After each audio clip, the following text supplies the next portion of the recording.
Guys, welcome to my YouTube channel Megha vlogs. ಇವತ್ತು ನಾನು ನಿಮಗೆ ಪಾಲಕ್ ಎಗ್ ಮಸಾಲ ಮಾಡೋದು ಹೇಗೆ ಅಂತ ತೋರಿಸ್ತಿದ್ದೀನಿ. ಇದು ಮಾಡೋದು ತುಂಬಾ ಈಸಿ ಆ್ಯಂಡ್ ಕಮ್ಮಿ ಇಂಗ್ರೀಡಿಯೆಂಟ್ಸ್ನ ಬಳಸ್ಕೊಂಡು ಈ ರೆಸಿಪಿನ ಮಾಡ್ಕೊಳ್ಬೋದು. ನೀವು ಮನೆಯಲ್ಲಿ ದಿನಾ ಮೊಟ್ಟೆ ತಿಂತಾ ಇರೋರಿಗೆ ಹಾಗೆ ಬಾಯ್ಲ್ಡ್ ಎಗ್ ತಿನ್ನೋದ್ರ ಬದಲು ಈ ಥರ ಮಸಾಲ ಗ್ರೇವಿನ ಮಾಡಿಕೊಟ್ರೆ ತುಂಬ ಇಷ್ಟಪಟ್ಟು ತಿಂತಾರೆ ಮನೇಲಿ. ಒಂದು ಪ್ಯಾನಿಗೆ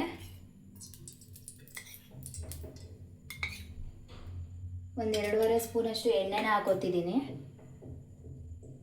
ಒಂದು ದೊಡ್ಡ ಸೈಜಷ್ಟು ಈರುಳ್ಳಿನ ಕಟ್ ಮಾಡಿ ಇಟ್ಕೊಂಡಿದ್ದೀನಿ. ಒಂದು ಈರುಳ್ಳಿ ಸಾಕು. ಈರುಳ್ಳಿನ ಹಾಕೋತಿದ್ದೀನಿ. ಒಂದು 5 ಮೆಣಸಿನ್ಕಾಯಿನ ಹಾಕೋತಿದ್ದೀನಿ. ಇವಾಗ ಇದನ್ನ ಎಣ್ಣೆಲಿ ಸ್ವಲ್ಪ ಈ ಥರ ಬಾಡಿಸ್ಕೋಬೇಕು. ಈರುಳ್ಳಿ ಕಲರ್ ಚೇಂಜ್ ಆಗೋವರೆಗೂ ಬಾಡಿಸ್ಕೊಂಡ್ರೆ ಸಾಕು. ಸ್ವಲ್ಪ ಬ್ರೌನ್ ಕಲರ್ ಬಂದರೆ ಸಾಕು. ಏನು ಜಾಸ್ತಿ ಕಲರ್ ಚೇಂಜ್ ಆಗೋವರೆಗೂ ಬಾಡಿಸ್ಕೋಬೇಕಾಗೇನಿಲ್ಲ, ಮಸಾಲೆಗಲ್ವಾ, ಅದಕ್ಕೆ ಸ್ವಲ್ಪ ಬ್ರೌನ್ ಕಲರ್ ಬರೋವರೆಗೂ ಫ್ರೈ ಮಾಡ್ಕೋಬೇಕು ಸಾಕು. ಇವಾಗ ಇದು ಫ್ರೈ ಆಗುವಾಗಲೇ 1 ಸ್ಪೂನಷ್ಟು ಶುಂಠಿ ಬೆಳ್ಳುಳ್ಳಿ ಪೇಸ್ಟ್ನ ಹಾಕೋತಿದ್ದೀನಿ. ಪೇಸ್ಟ್ನ ಹಾಕಿ ಇದು ಸ್ವಲ್ಪ ಸ್ಮೆಲ್ ಹೋಗೋವರೆಗೂ ಫ್ರೈ ಮಾಡ್ಕೊಳ್ಳಿ. ಏನು ಗೊತ್ತಾ, ಇದಕ್ಕೆ ಶುಂಠಿನೂ ಮತ್ತು ಬೆಳ್ಳುಳ್ಳಿನೂ ಹಾಕೋಬೇಕು. ಒಂದು 5 ಎಸ್ಲು ಬೆಳ್ಳುಳ್ಳಿನ ಮತ್ತು 1 ಇಂಚಷ್ಟು ಶುಂಠಿನ ಹಾಕೋಬೇಕು. ನಾನು ಪೇಸ್ಟ್ ಇತ್ತಲ್ಲ ಅದಕ್ಕೆ ಸ್ವಲ್ಪ ಪೇಸ್ಟ್ನ ಹಾಕೋಬಿಟ್ಟೆ. ಇವಾಗ ಪೇಸ್ಟ್ ಮತ್ತು ಈರುಳ್ಳಿನೂ ಈ ಥರ ಫ್ರೈ ಮಾಡ್ಕೋಬೇಕು. ಪೇಸ್ಟ್ನ ಫ್ರೈ ಮಾಡೋ ಅವಶ್ಯಕತೆ ಇಲ್ಲ, ಸ್ವಲ್ಪ ಸ್ಮೆಲ್, ಹಸಿ ಸ್ಮೆಲ್ ಹೋಗಲಿ ಅಂತ ಅಷ್ಟೇ. ಮಸಾಲೆನ ಫ್ರೈ ಮಾಡ್ಕೋತೀವಿ ನೋಡಿ, ಮಸಾಲೆನ ಹಾಕ್ಬಿಟ್ಟು ಆಗ್ಲೇ ಎಣ್ಣೆ ಬಿಟ್ಕೊಳ್ಳೋವರೆಗೂ ನಾವು ಬೇಯಿಸ್ಕೋತೀವಲ್ಲ, ಅದಕ್ಕೆ ಏನು ಜಾಸ್ತಿ ತೀರ ಫ್ರೈ ಮಾಡಬೇಕಂತ ಏನಿಲ್ಲ. ಇವಾಗ ಇದು ಫ್ರೈ ಆಯಿತು. ಇವಾಗ ಗ್ರೈಂಡ್ ಮಾಡ್ಕೊಳ್ಳೋಣ ಬನ್ನಿ.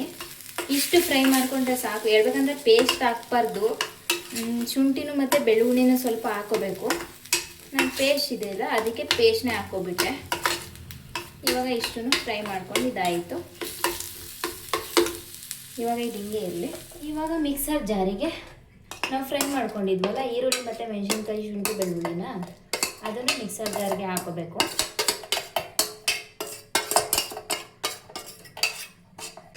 ಇವಾಗ ಅಷ್ಟನ್ನು ಹಾಕ್ಕೊಂಡು ಸ್ವಲ್ಪ ಪುದೀನ ಸೊಪ್ಪನ್ನ ಹಾಕೋತಿದ್ದೀನಿ, ಸ್ವಲ್ಪ ಕೊತ್ತಂಬರಿ ಸೊಪ್ಪನ್ನ ಹಾಕೋತಿದ್ದೀನಿ.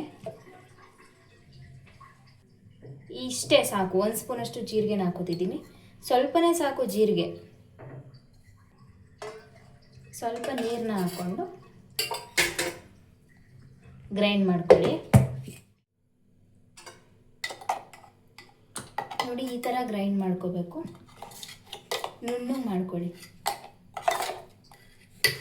ಇವಾಗ ಮಸಾಲ ರೆಡಿ ಆಯಿತು. ಇವಾಗ ಇನ್ನೊಂದು ಸೈಡಿಗೆ ಇವಾಗ ತಿರ್ಗಾ ಒಂದು ಪ್ಯಾನ್ಗೆ 1 ಸ್ಪೂನಷ್ಟು ಎಣ್ಣೆನ ಹಾಕೋತೀನಿ. 1 ಸ್ಪೂನಷ್ಟು ಎಣ್ಣೆನ ಹಾಕಿ ಈ ಥರ ಪ್ಯಾನ್ಗೆಲ್ಲ ಆಗೋ ಥರ ಒಂದು ಸತಿ ಹಿಂಗೆ ಮಾಡ್ಕೊಳ್ಳಿ.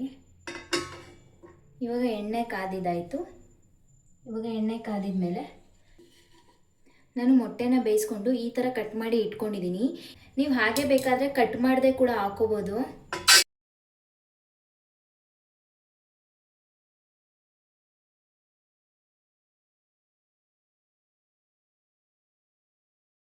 ಇವಾಗ ಮೊಟ್ಟೆನ ಈ ಥರ ಎಣ್ಣೆಗೆ ಹಾಕ್ಬಿಟ್ಟು ಸ್ವಲ್ಪ ಮೇಲೆ ಸ್ವಲ್ಪ ಈ ಥರ ಚಿಲ್ಲಿ ಪೌಡರ್ ಹಾಕ್ಕೊಳ್ಳಿ. ಈಗ ಸ್ವಲ್ಪ ಈ ಥರ ಚಿಲ್ಲಿ ಪೌಡರ್ ಹಾಕಾದ್ಮೇಲೆ ಸ್ವಲ್ಪ ಈ ಥರ ಧನಿಯಾ ಪೌಡರ್ ಕೂಡ ಸೇರಿಸ್ಕೊಳ್ಳಿ. ಈ ಥರ ಎಗ್ನ ಫ್ರೈ ಮಾಡಿ ಹಾಕೋದ್ರಿಂದ ಮಸಾಲೆ ಎಲ್ಲ ಹಿಡ್ದಿರುತ್ತೆ. ಹೀಗೆ ಮಸಾಲೆ ಹಾಕಿದ್ದೀವಲ್ವ, ಚೆನ್ನಾಗಿ ಹಿಡ್ದಿರುತ್ತೆ ಮಸಾಲೆ ಎಲ್ಲನೂ. ಈ ಥರ ಫ್ರೈ ಮಾಡ್ಕೋಬೇಕು.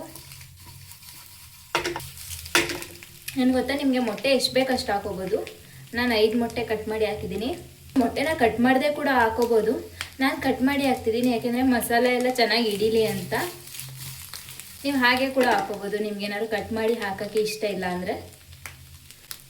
ಇವಾಗ ಒಂದು 2 ಮಿನಿಟ್ಸ್ ಈ ಥರ ಮಸಾಲೆ ಎಲ್ಲ ಫ್ರೈ ಆಗೋವರೆಗೂ ಈ ಥರ ಮಾಡಿಕೊಂಡ್ರೆ ಸಾಕು. ಇವಾಗ ಇದನ್ನ ಪಕ್ಕಕ್ಕೆ, ಇವಾಗ ಒಂದು ಪಾತ್ರೆಗೆ ನೀರನ್ನ ಇಟ್ಟು ಬಿಸಿ ಆದಮೇಲೆ ಪಾಲಕ್ ಸೊಪ್ಪಿದೆಯಲ್ಲ ಅದನ್ನು ಹಾಕಿ ಸ್ವಲ್ಪ ಹೊತ್ತು ಬೇಯಿಸ್ಕೋಬೇಕು. ಒಂದು 2 ಮಿನಿಟ್ಸ್ ಬೇಯಿಸ್ಕೊಂಡ್ರೆ ಸಾಕು. ಇವಾಗ ಒಂದು 2 ಮಿನಿಟ್ಸ್ ಬೇಯಿಸ್ಕೊಂಡು ಮಿಕ್ಸರ್ ಜಾರ್ಗೆ ಹಾಕಿ ಗ್ರೈಂಡ್ನ ಮಾಡ್ಕೋಬೇಕು. ಒಂದು ಪಾನಿಗೆ ಒಂದು 2 ಸ್ಪೂನಷ್ಟು ಎಣ್ಣೆನ ಹಾಕ್ಬಿಟ್ಟು ಪಲಾವ್ ಸ್ಪೈಸಸ್ನ ಹಾಕಡಿ. ಒಂದು ಸ್ವಲ್ಪ ಚಕ್ಕೆ, 1-2 ಲವಂಗ, ಒಂದು ಪಲಾವ್ ಎಲೆ. ಇವಾಗ ಪಲಾವ್ ಸ್ಪೈಸಸ್ ಫ್ರೈ ಆದಮೇಲೆ ನಾವು ಮೊದಲೇ ಗ್ರೈಂಡ್ ಮಾಡಿ ಇಟ್ಕೊಂಡಿದ್ವಲ್ಲ ಮಸಾಲೆ, ಅದನ್ನು ಹಾಕೋತಿದ್ದೀನಿ. ಏನು ಗೊತ್ತಾ, ಈ ಮಸಾಲೆಗೆ ಏನು ಜಾಸ್ತಿ ಐಟಮ್ಸ್ ಏನು ಬೇಕಾಗಿಲ್ಲ, ನಾನು ಹಾಕಿ ರುಬ್ಕೊಂಡಲ್ಲ, ಅಷ್ಟೇ ಇಂಗ್ರೀಡಿಯೆಂಟ್ಸ್ ಹಾಕಿದ್ರೆ ಸಾಕು. ಕಾಯಿ ಏನು ಹಾಕೋದು ಬೇಡ ಇದಕ್ಕೆ, ತುಂಬ ಸಿಂಪಲ್ ಆಗಿರುತ್ತೆ ಈ ಥರ ಮಾಡಿಕೊಂಡ್ರೆ. ಧನಿಯಾ ಪೌಡರ್ನ ಸೇರಿಸ್ಕೊಳ್ಳಿ, ಸ್ವಲ್ಪ ಸೇರಿಸ್ಕೊಳ್ಳಿ. ಮೊಟ್ಟೆ ಫ್ರೈ ಮಾಡ್ಬೇಕಾದ್ರೆ ಧನಿಯಾ ಪೌಡ್ರನ್ನ ಹಾಕಿದ್ರಲ್ಲ, ಇದಕ್ಕೆ ಸ್ವಲ್ಪ ಸೇರಿಸ್ಕೊಳ್ಳಿ ಸಾಕು. ಇವಾಗ ಪಾಲಕ್ ಸೊಪ್ಪನ್ನ ಗ್ರೈಂಡ್ ಮಾಡ್ಕೊಂಡಿದ್ದೀನಿ, ಅದನ್ನು ಹಾಕೋತಿದ್ದೀನಿ.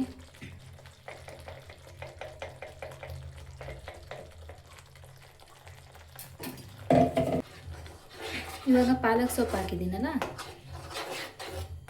ಅದನ್ನು ಕೂಡ ಮಿಕ್ಸ್ ಮಾಡಿ. ಏನು ಗೊತ್ತಾ, ಒಂಚೂರು ಹಸಿ ವಾಸನೆ ಇರಬಾರ್ದು, ಅಲ್ಲಿವರೆಗೂ ಕೂಡ ಬೇಯಿಸ್ಕೋಬೇಕು. ಎಣ್ಣೆ ಬಿಟ್ಕೊಳ್ಳೋವರೆಗೂ ಬೇಯಿಸ್ಕೋಬೇಕು. ಇವಾಗ ಇಷ್ಟನ್ನು ಬೇಯಿಸ್ಕೊಂಡಿದ್ದಾದಮೇಲೆ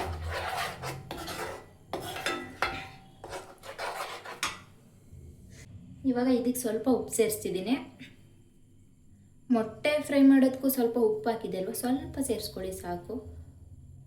ಇವಾಗ ನೀವು ನೋಡ್ಬೋದು ಚೆನ್ನಾಗಿ ಕುದೀತಾ ಇದೆ ಆ್ಯಂಡ್ ಎಣ್ಣೆ ಕೂಡ ಬಿಟ್ಕೊಂಡಿದೆ.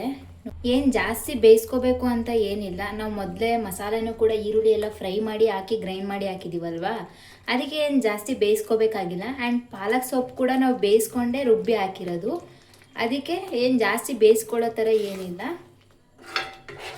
ಸುಮ್ಮನೆ ಒಂದು ಕುದಿ ಬಂದರೆ ಸಾಕು. ಇವಾಗ ಮಸಾಲ ಎಲ್ಲ ರೆಡಿ ಆಗಿದೆ, ಎಣ್ಣೆ ಕೂಡ ಸ್ವಲ್ಪ ಸ್ವಲ್ಪ ಬಿಟ್ಟಿದೆ, ಸಾಕು. ಜಾಸ್ತಿ ಬೇಯಿಸ್ಕೋಬೇಕಂತ ಏನಿಲ್ಲ.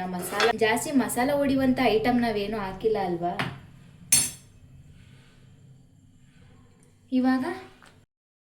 ಇವಾಗ ನಾವು ಮೊದಲೇ ಮೊಟ್ಟೆನ ಫ್ರೈ ಮಾಡಿ ಇಟ್ಕೊಂಡಿದ್ದೀವಲ್ಲ, ಅದನ್ನು ಹಾಕೋತಿದ್ದೀನಿ.